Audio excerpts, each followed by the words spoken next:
Amanda realized she was pregnant. She tried to hide it from everyone, including her parents.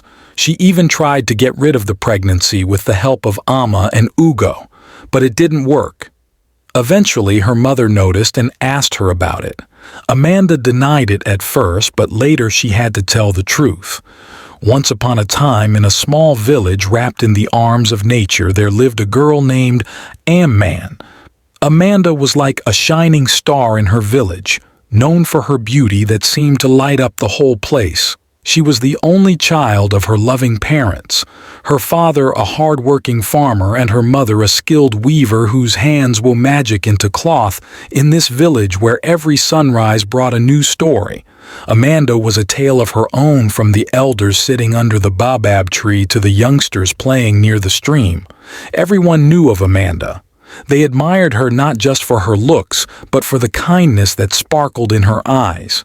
Strangers who passed through the village for trade or travel couldn't help but notice Amanda. They often left gifts, coins, and pretty trinkets as if touched by her grace. Amanda's parents, though simple in their means, treated her like a queen. They dreamed of a future where she would find a love as grand as the tales told by the traveling birds. They hoped for her to meet a man who was not only handsome but kind-hearted, someone who would cherish their precious daughter as they did in this village where each day flowed like a gentle river. Amanda's life was simple, yet full of warmth. She helped her mother with weaving and sometimes accompanied her father to the fields. Her laughter was a melody that resonated in the hearts of those who heard it. This is the story of Amanda, the village jewel whose life was about to take a turn.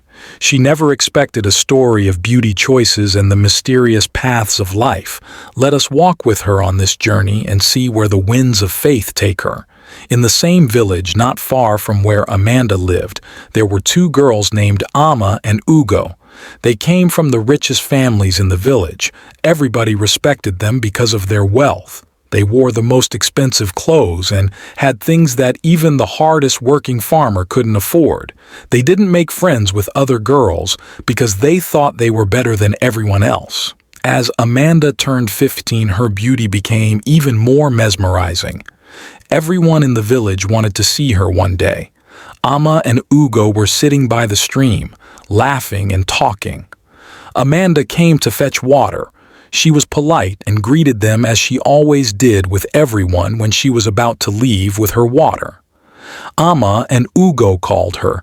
They asked if they could be her friends.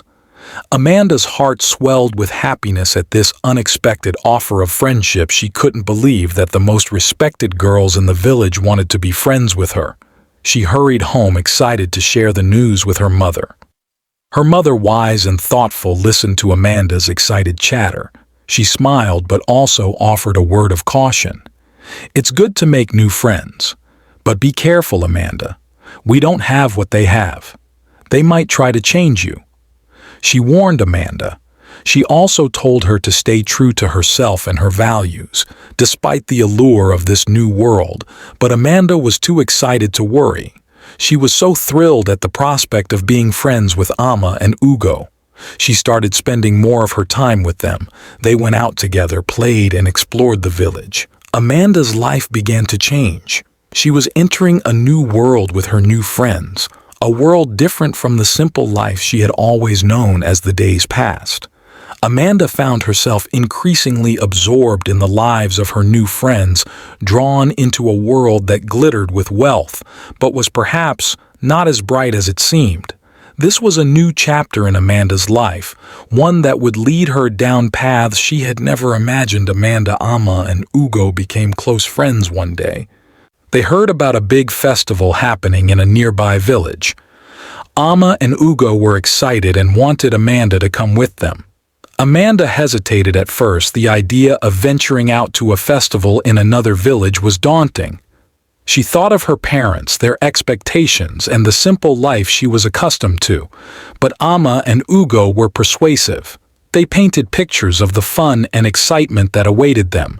They said to Amanda, "You're old enough to make your own choices.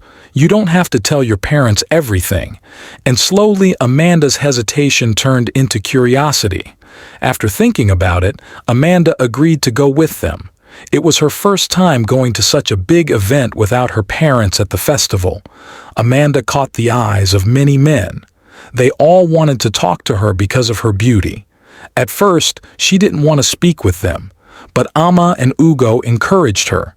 They said, "You're beautiful, and you can get anything you want with your looks." So Amanda started talking to them. Then our prince came to the festival. He saw Amanda and wanted to meet her. They talked and they got along well after meeting the prince. Amanda felt different. She started thinking she could live a life different from the one in her village. She liked the attention and the new way of life. Her friends showed her that festival changed. Amanda, she began to act differently, more confident, but also a bit arrogant. The respectful village girl was now tasting a new life, one that was taking her away from her simple and humble beginnings after the festival. Amanda changed a lot. She became more confident, but with it came a sense of arrogance. She started going out without telling her parents and sometimes even ignored the village elders. The once polite and respectful Amanda was now acting differently. Then came Amanda's 16th birthday. The whole village celebrated her beauty. Just like they did every year, she received many gifts from the villagers. But this time there was a man named Chima who brought his gifts a day after her birthday. Chima was handsome, rich, tall, and fair. Many women in the village dreamed of marrying him. Chima started visiting Amanda often. She liked him and enjoyed his company. During this time, Amanda's parents got suspicious of Chim's frequent visits and tried to warn Amanda to stay away from him, but she won't listen. Her arrogance has now gotten the best of her. She told her parent that she's now a big girl and she can now make decisions for herself. Then one hot afternoon, Chima came to visit and took Amanda to his house far from her parents' home. He treated her well and they spent a lot of time together, but that day something happened that changed everything. They became intimate not long after Amanda realized she was pregnant. She tried to hide it from everyone, including her parents.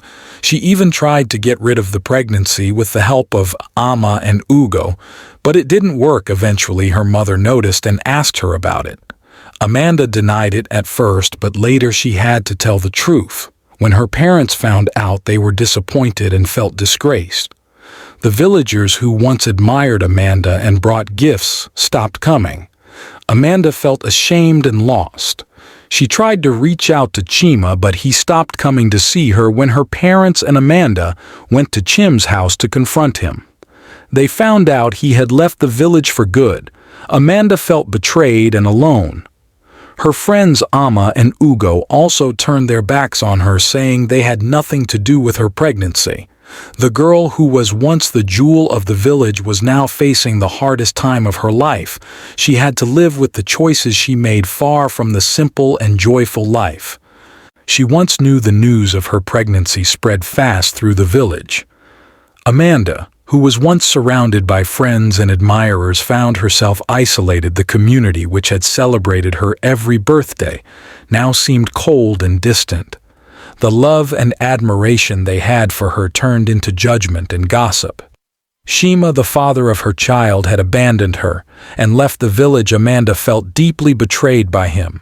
She had trusted him and believed in the promises he made, but when she needed him the most, he was nowhere to be found. The realization that he would not be there for her or their child was heartbreaking.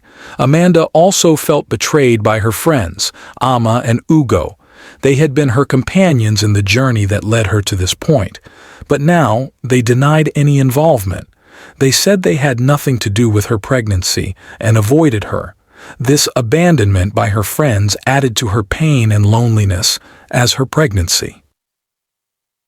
Advanced Amanda had to face the reality of her situation. She was going to be a young mother without the support of the child's father, and in a community that no longer looked at her the same way. The respect and admiration she once enjoyed were gone, replaced by judgment and isolation. And that is the end of the story. You see, Amanda's story teaches us some simple but important lessons. First, it shows that the choices we make are important and can change our lives, so we should think carefully before deciding. It also tells us that the people we hang out with can influence us a lot, sometimes in ways we don't expect. The story reminds us that every action has a result, and sometimes these results can be tough to deal with. It teaches us that what really matters is who we are on the inside, not just how we look or how popular we are. I hope you enjoyed this so please subscribe to the channel and turn on the notification bell so that you won't miss out on stories that teaches lessons just like this one. Goodbye.